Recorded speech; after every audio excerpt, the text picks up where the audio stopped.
Hi, I'm Kaylee, and this is my review of C.S. Lewis's That Hideous Strength.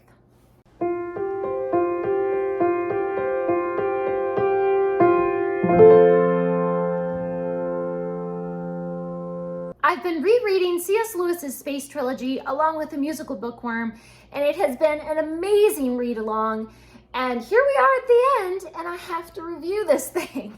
C.S. Lewis is one of my very favorite authors, so I've really enjoyed rereading the Space Trilogy. However, this last book can be kind of dense, so I sort of have, conflicting thoughts about this one. Before we get started into my conflicting thoughts, please do make sure that you are subscribed to this channel, and you can subscribe to my Spanish booktube channel if you want to see this video in Spanish. And of course, I'll leave links to my reviews of the first two books in the Space Trilogy, Out of the Silent Planet and Perelandra. In That Hideous Strength, Jane and Mark are caught between the forces of good and evil. As the NICE Corporation offers Mark a job to lure him into their wicked schemes, Jane is approached by a very different group of people who have gathered around our main character, Ransom. And Jane and Mark each have to decide what they believe in when it turns out that archangels and ancient legends are real. This book has a really different format from the other books in the series. For one thing, Ransom is a side character in his own story,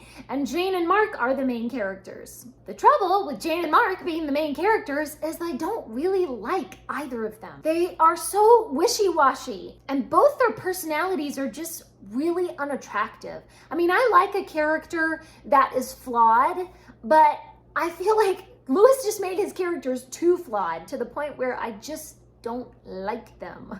However, they do both have really extreme character development and very interesting internal journeys through the story. So A+ for character development.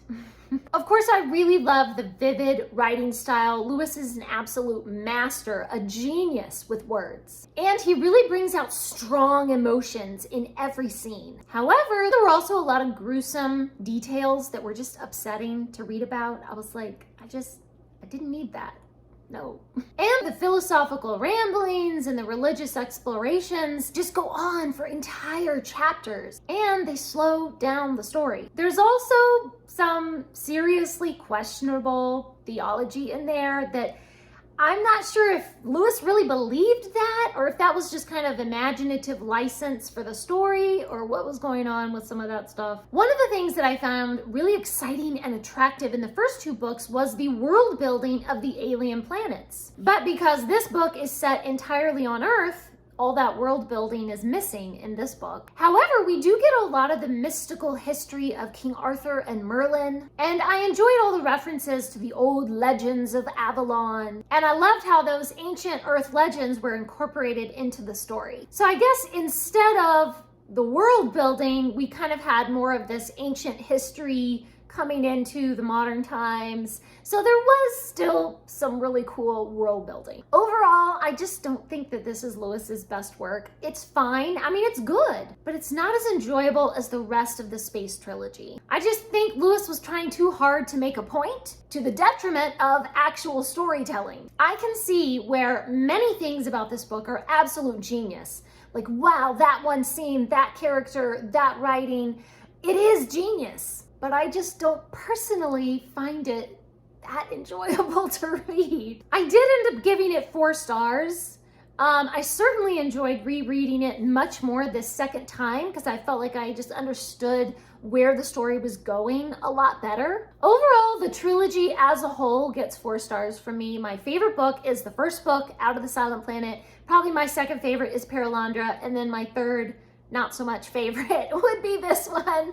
And once again, I kind of feel like comparing this book to just other sci-fi that I've read, this is like, wow, this is amazing and I love it and it's so incredible and imaginative. But then comparing this to Lewis's other work that I really love, I feel like, oh, this isn't his best work. I guess it's kind of all about expectations. Just what are you expecting from this? And having read a lot of C.S. Lewis, I kind of have high expectations from a C.S. Lewis book. And for me personally, this is just not my favorite kind of subject material and style and stuff. But I know that other people have really loved this last book in the trilogy, and they'll say this is their favorite. So I think it all comes down to personal taste and expectations. It's okay.